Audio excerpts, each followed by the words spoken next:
Bonjour. Pour cette leçon, nous allons nous intéresser à ce que nous appelons les paramètres de tendance centrale. Il y a exactement 3 paramètres qui vont nous intéresser. Les 2 premiers ne vont faire appel à quasi aucune formule. Nous allons voir ce qu'on appelle le mode, qui est assez immédiat. Nous allons faire l'étude de la médiane.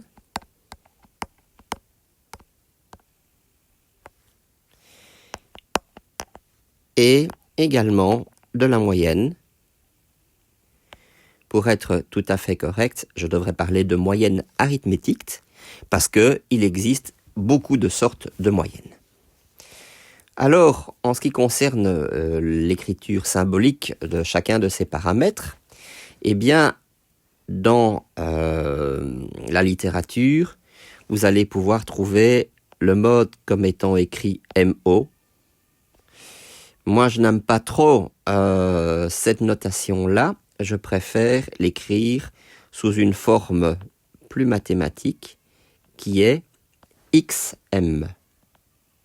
X avec un M majuscule. Pourquoi est-ce que je veux utiliser cette notation-là plutôt que l'autre?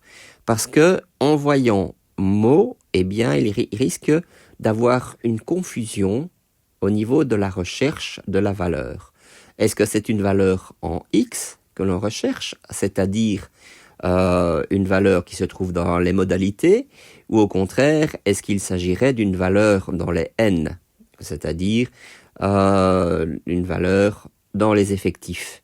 Et c'est une erreur assez courante de rechercher justement le mode dans les effectifs. Cette confusion peut être évitée par cette notation-là. Au moins, avec XM, eh bien, on sait d'office que ce n'est jamais dans les effectifs qu'on recherche la valeur, mais bien toujours dans les modalités. Donc, dans les valeurs de la variable et jamais dans les effectifs. Vous verrez que cette valeur est assez facile à trouver. On a l'équivalent avec la médiane, où dans les différents ouvrages, vous pouvez trouver ME, ME, comme vous voulez. Plutôt ME parce que les anglo-saxons n'utilisent pas d'accent. Moi, j'utilise plutôt X 1/2. Vous verrez pourquoi le fameux 1/2. On peut également utiliser la valeur X 0,5, 0,5 ou 0,5. Ça n'a pas beaucoup d'importance. Ça signifie exactement la même chose. En ce qui concerne la moyenne, eh bien, là, je dirais que ça n'a pas beaucoup d'importance. Soit on peut utiliser le petit m qui se retrouve assez régulièrement dans la littérature. Encore une fois, pour être sûr que qu'on est toujours en train de travailler avec une variable bien particulière, on peut également rajouter l'indice x, qui n'est pas du tout obligatoire si on a affaire à une seule variable, mais quand on a affaire à 2 variables, alors à ce moment-là, c'est vraiment indispensable.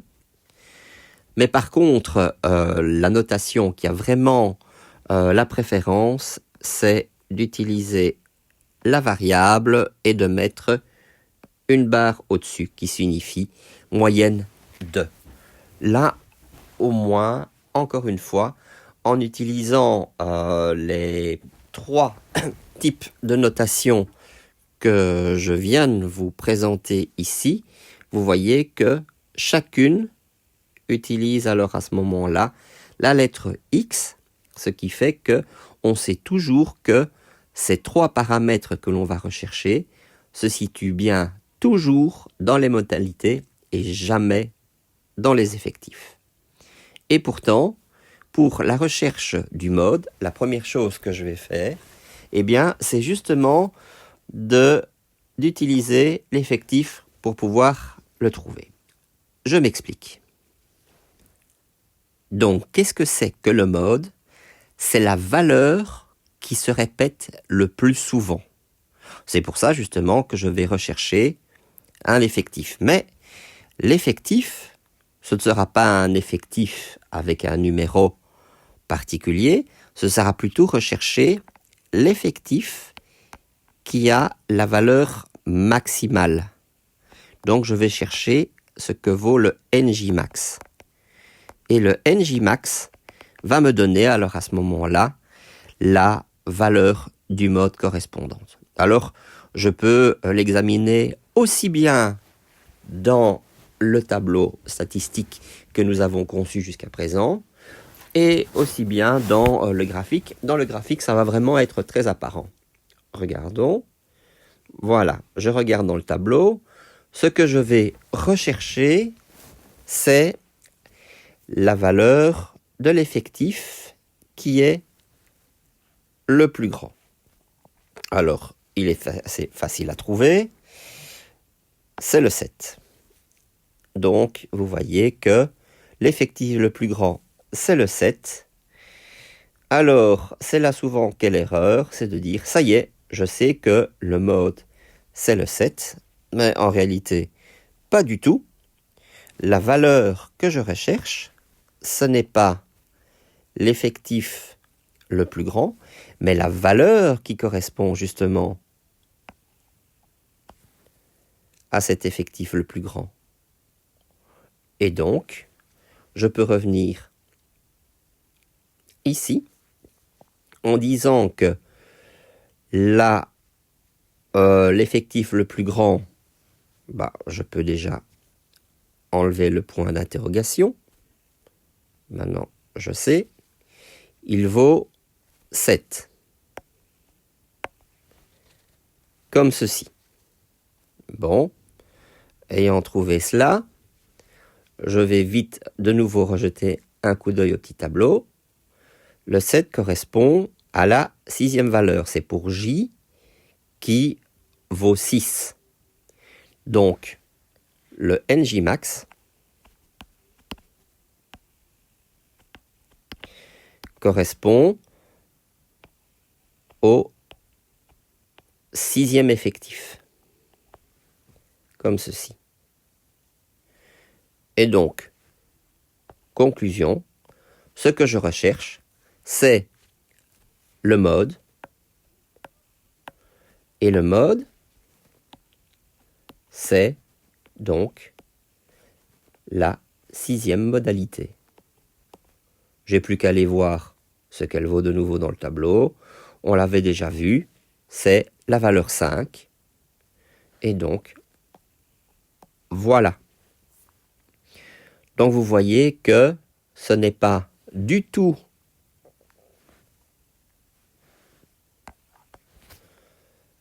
un effectif qu'on est en train de rechercher.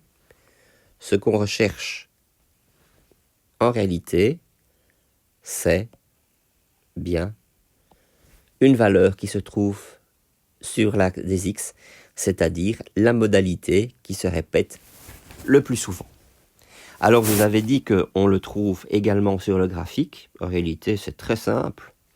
Il suffit simplement de regarder dans le graphique que nous avions fait dans la leçon précédente, quel est le bâton le plus grand? Eh bien, le bâton le plus grand, c'est celui qui a comme effectif 7. Mais, encore une fois, ce que je recherche, c'est le mode. Et le mode, il est là. Il a bien comme valeur 5. Trouver la médiane est un peu plus complexe. Et plutôt que de me lancer directement dans le tableau, je vais partir de l'exemple qui se trouve dans les notes. Donc je ne vais pas prendre le tableau que nous avions au départ, le tableau brut. Je vais au contraire prendre quelques nombres très simples, très réduits. Si je prends l'exemple qui se trouve dans les notes, vous allez trouver que pour trouver la médiane, je pars d'un échantillon de 9 personnes où j'ai plusieurs nombres. Alors attention, ce qui est important, justement dans la médiane, et c'est pour ça que le tableau que nous avons conçu, le tableau statistique, va nous être d'une très grande aide, c'est qu'il faut absolument que toutes les données soient ordonnées. Donc, on donnait ici, il s'agissait du poids de 9 personnes, peu importe ce qu'elles valent. Voilà. Ah, ben elles sont déjà pas dans l'ordre. Ouais, qu'à cela ne tienne, puisque le but de l'exercice complet va nous permettre de savoir comment est-ce que on réalise la recherche de cette fameuse médiane.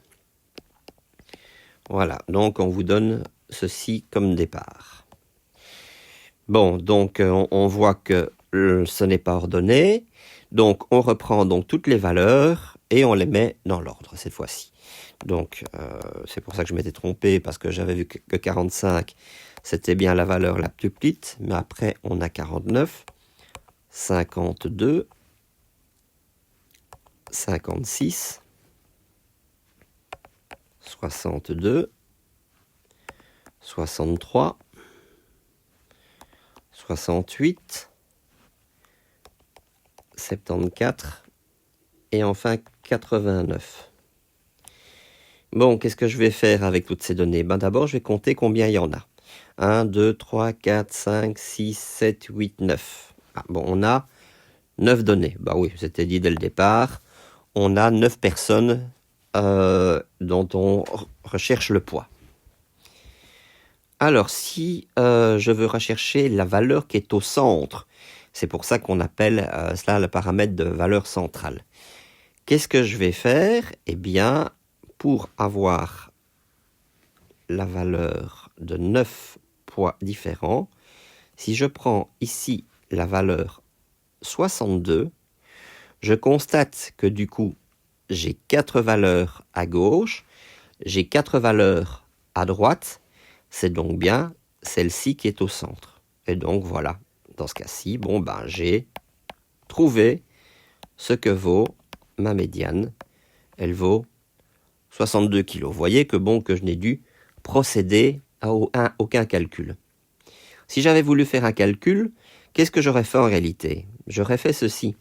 J'aurais dit, bon, eh bien, j'ai 9 valeurs différentes. Donc, ces 9 valeurs, elles vont de x1 jusqu'à x9. Je vais prendre le 9 en question, je vais rajouter 1 et je vais diviser par 2. Donc, la dernière valeur, je rajoute 1 et je divise par 2, ce qui me donne 5. Et donc, je sais que, bon, que c'est la 5e valeur qui est ma médiane. Ça marche toujours avec le nombre de valeurs impaires. Donc, supposons, j'invente, j'ai 31 valeurs. Qu'est-ce que je vais faire? Donc, j'ai n qui vaut 31. Si je veux trouver la médiane, eh bien, la médiane, je fais 31 plus 1 divisé par 2. Ça me donne 16. Ça veut dire que ma médiane correspondra en réalité à la 16e valeur qui aura été ordonnée. Et si maintenant, au lieu d'avoir un nombre impair, j'ai un nombre pair, ça veut dire que pour embêter le monde, il y a une 10e personne qui arrive et c'est une personne qui a 55 kg. Donc je recommence, je dois à nouveau mettre toutes les valeurs dans l'ordre. J'ai donc 45, 49, 52, le 55 qui vient d'arriver, 56, 62, 63, 68, 74 et 89. Donc cette fois-ci, ce n'est pas 9 valeurs que j'ai, j'en ai 10. Alors là, ça va être beaucoup plus simple. Si j'ai n qui vaut 10, pour pouvoir trouver la médiane, on aurait envie d'aller un peu vite et de dire, ah bah je fais 10 divisé par 2, ça fait la 5e valeur. Donc 1, 2, 3, 4, 5, la 5e valeur c'est celle-ci. Oui, mais si je regarde cette valeur, je vois que j'ai 4 valeurs à gauche, mais j'ai 5 valeurs à droite. Donc ce qu'on fait en réalité, c'est pas ça. C'est prendre les deux valeurs, x5 et x6, donc la moitié de 10 pour trouver la première valeur, mais on prend la valeur également d'à côté, et après on fait la somme et on divise par 2.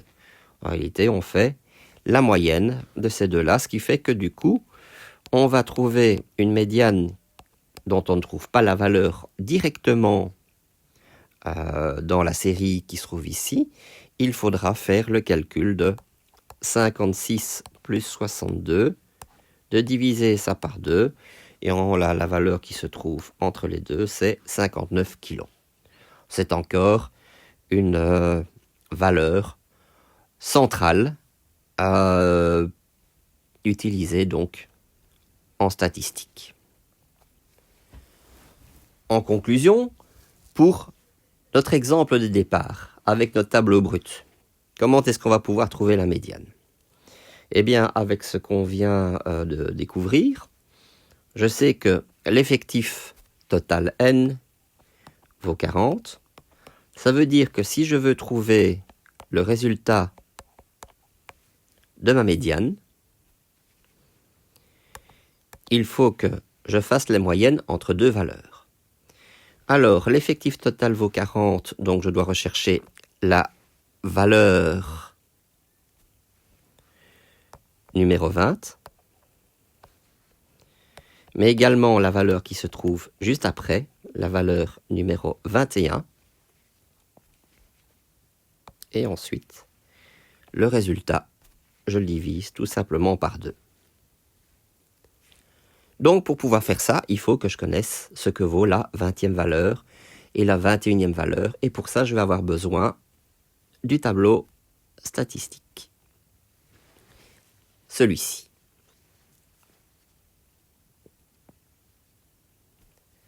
Alors, reparlons un peu des effectifs cumulés. Parce que jusqu'à présent, on a fait le calcul, mais on n'en a pas vraiment donné l'explication. Eh bien, la première valeur de l'effectif cumulé, eh bien, c'est tout simplement de dire que il y a une valeur qui vaut 0. Ça, c'est la même chose que l'effectif, il n'y a rien qui change. Alors, ensuite, si je prends l'effectif qui se trouve en dessous, l'effectif cumulé, qui vaut 4, ça veut dire qu'il y a 4 valeurs qui sont égales ou inférieures à 1. Je prends l'effectif cumulé en dessous, j'ai 7 valeurs qui sont égales ou inférieures à 2, etc., etc., etc.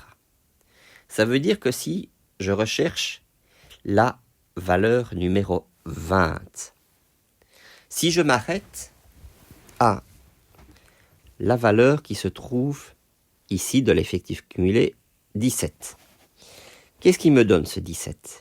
Il me dit que 17 valeurs sont donc égales ou inférieures à 4. Voilà ce que ça signifie. Il est juste en train de me dire que la valeur 17, donc x 17, est égale à 4. Quand je dis x 17, attention, je suis en train de travailler avec l'indice i, puisque c'est un indice qui va de 1 jusqu'à 40. Je vois ensuite que le x 18, puisque c'est celui-là qui va m'intéresser après, l'indice qui suit juste après, il ne va pas valoir 4, mais il va valoir 5, puisque le 17 est en train justement de m'indiquer que c'est la dernière valeur qui vaut 4. Donc ça veut dire que si je regarde le 24 qui se trouve ici, je sais que le x24 est donc la dernière valeur qui vaudra 5. Ça veut dire que de x18 jusqu'à x23,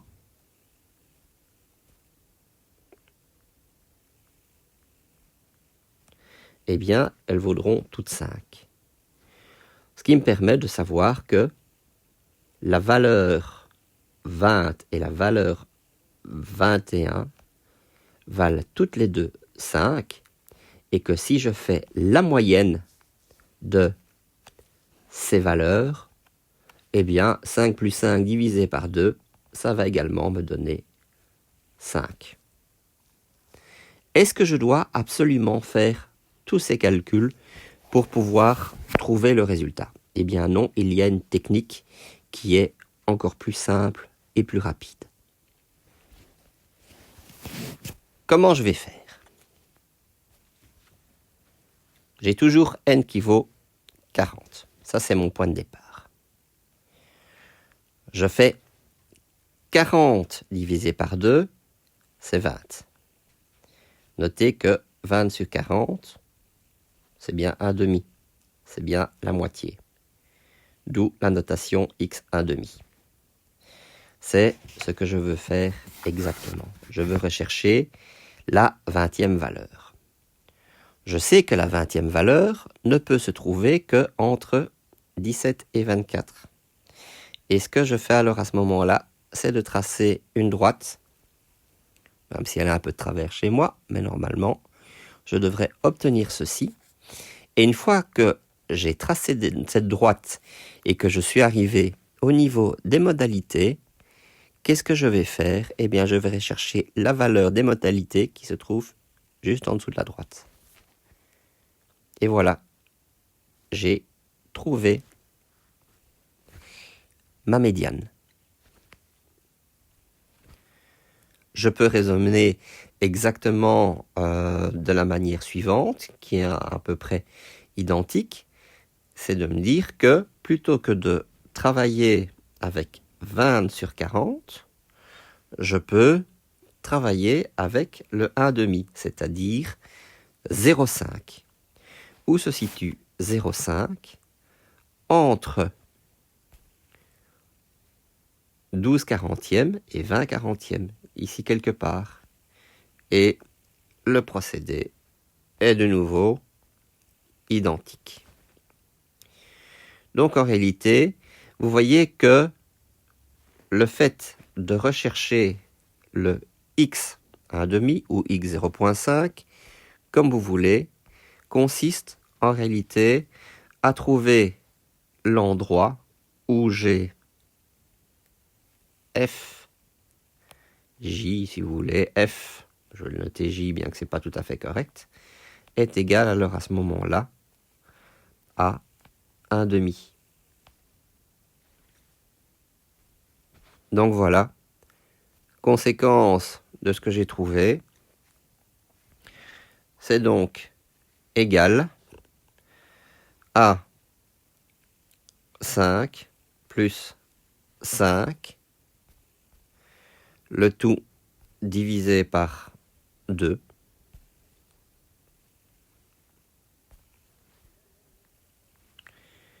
qui vaut donc 5.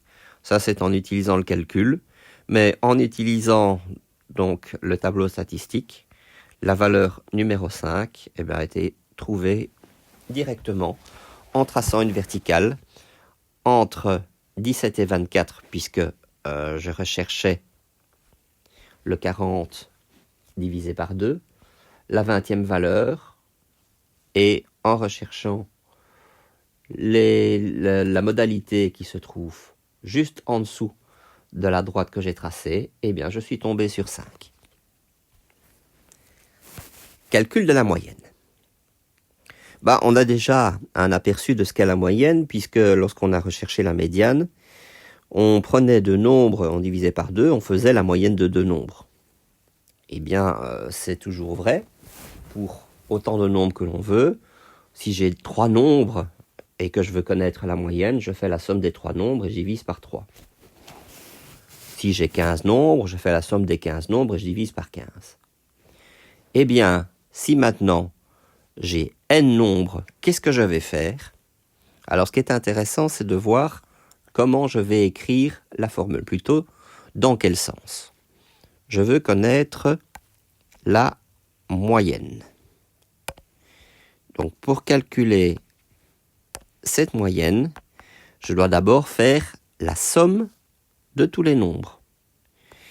Si je travaille avec mon indice i, il n'y a pas de problème. C'est la méthode certainement la plus facile. Je prends toutes les valeurs, qu'elles aient été mises dans l'ordre ou pas, dans ce cas-ci, ça n'a pas d'importance. Donc je prends absolument toutes les valeurs.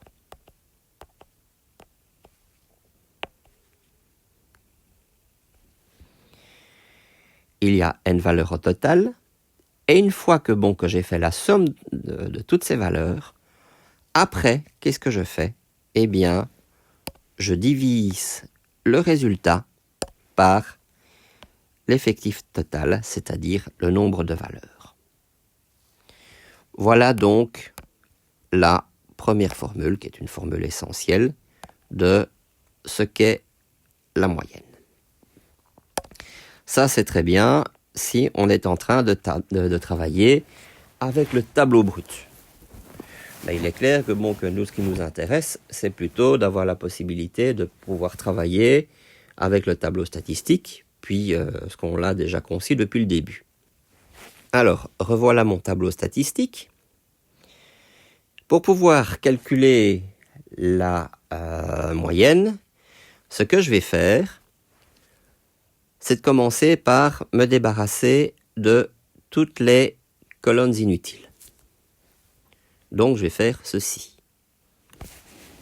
Voilà, j'ai enlevé tout ce qui me gênait. Maintenant, je vais pouvoir calculer cette fameuse moyenne. Alors, allons-y. Qu'est-ce que je dois faire? Je dois prendre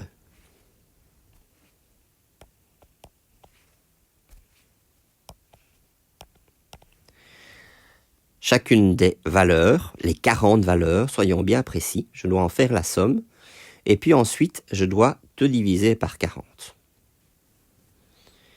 Donc, je vais prendre toutes les valeurs, je peux mettre une grande barre de fraction, ou alors ce que je peux faire, c'est tout simplement mettre une parenthèse, et tout ce que j'aurais mis dans la parenthèse, ce que je pourrais faire ensuite, c'est de tout diviser par 40. Donc, j'ai la première valeur, c'est 0. Puis ensuite, j'ai quoi? J'ai 1, mais j'ai à chaque fois certaines valeurs qui se répètent. Donc, ça fait 1 plus 1 plus 1. Puis ensuite, j'ai plus 2 plus 2 plus 2, etc., etc. C'est quand même long. Donc, je vais me dire que c'est pas une méthode très efficace. Je la laisse tomber et je vais réfléchir à autre chose. Voici le raisonnement.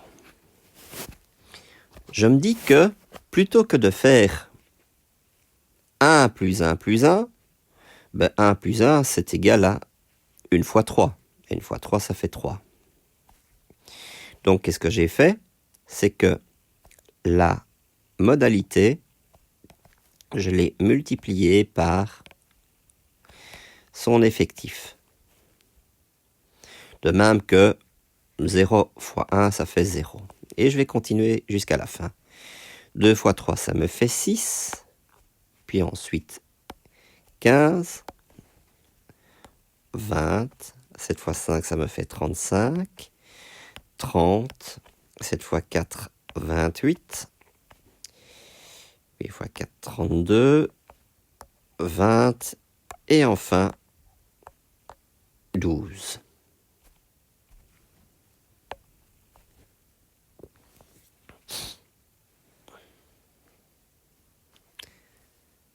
Que me dit la théorie? Pour pouvoir faire le calcul de la moyenne, qu'est-ce que je devais faire? Je devais diviser par 40. D'abord, le 0, mais le 0, il correspond à 1 fois 0, plus 3 fois 1,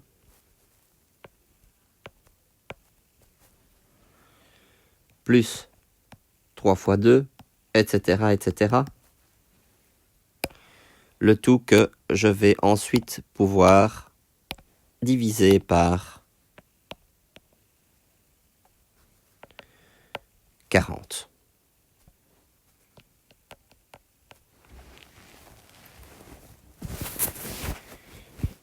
Oui, mais encore une fois, bon, ce calcul bien long est inutile puisque j'ai un tableau à ma disposition. Qu'est-ce que je vais faire en réalité? Pour trouver ma moyenne, je vais faire la somme de ce que j'ai obtenu ici. C'est-à-dire le 1 fois 0, plus 3 fois 1, plus 3 fois 2, etc., etc. Et le total que je vais obtenir, eh bien ensuite, seulement je vais le diviser par 40. Si je fais le total, je vais obtenir 201. Et voilà, plus besoin de commencer à écrire un grand calcul. Si maintenant, de mon côté, je veux connaître ce que vaut exactement la moyenne, je n'ai plus qu'à écrire que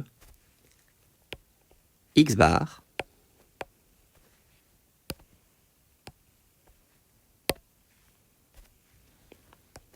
est égal à quoi? Eh bien, à une simple division, c'est 201 divisé par 40. Et c'est fini. Le résultat va me donner 5,025.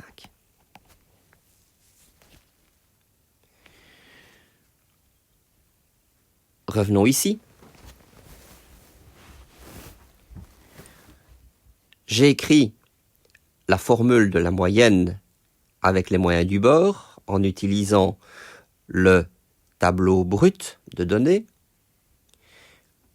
La question, c'est de me dire, une fois que j'ai ordonné mes valeurs, qu'est-ce que je peux écrire comme formule? Eh bien, je vais la réécrire. Je peux écrire que le calcul de la moyenne va être trouvé en faisant ceci.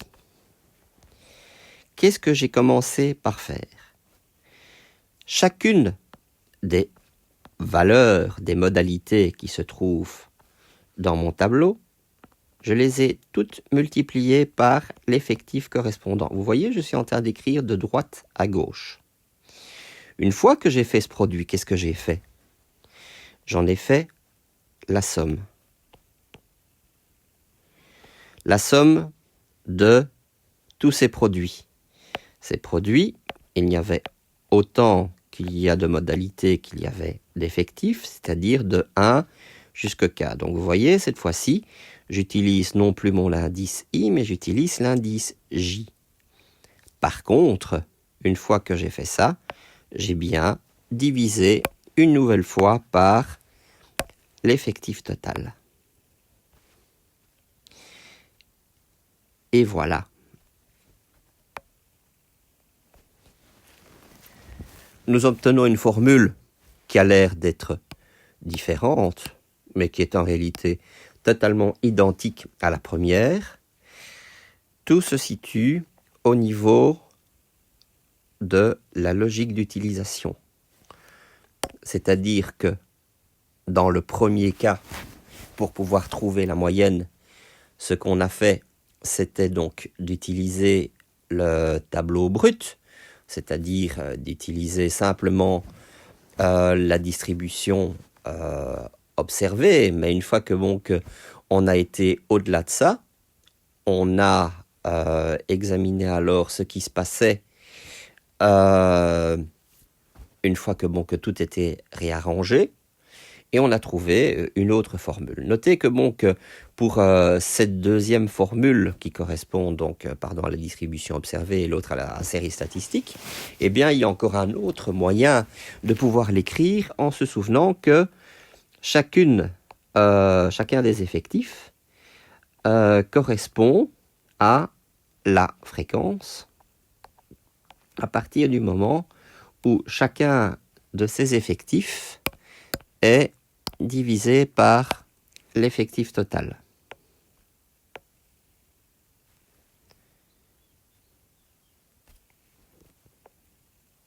comme ceci. Donc vous avez le NJ divisé par N qui se trouve là. Donc, je peux également écrire que X bar, c'est encore la même formule que je suis en train d'écrire, mais d'une autre manière différente, est égal à 1 sur N, cette fois-ci je vais l'écrire directement. Ah, pardon, non justement, j'ai pas besoin du 1 sur N, puisque le 1 sur N, je suis en train de l'introduire dans le symbole sommatoire. Donc c'est égal à la somme pour J qui va de 1 jusqu'à K.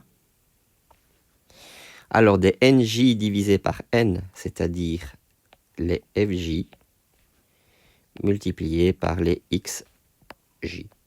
On peut dire que, bon, que ce serait encore une formule, mais en réalité, bon, il s'agit d'une autre manière de d'écrire une nouvelle fois la même chose. Ce qui met un point final à la leçon concernant les paramètres de tendance centrale.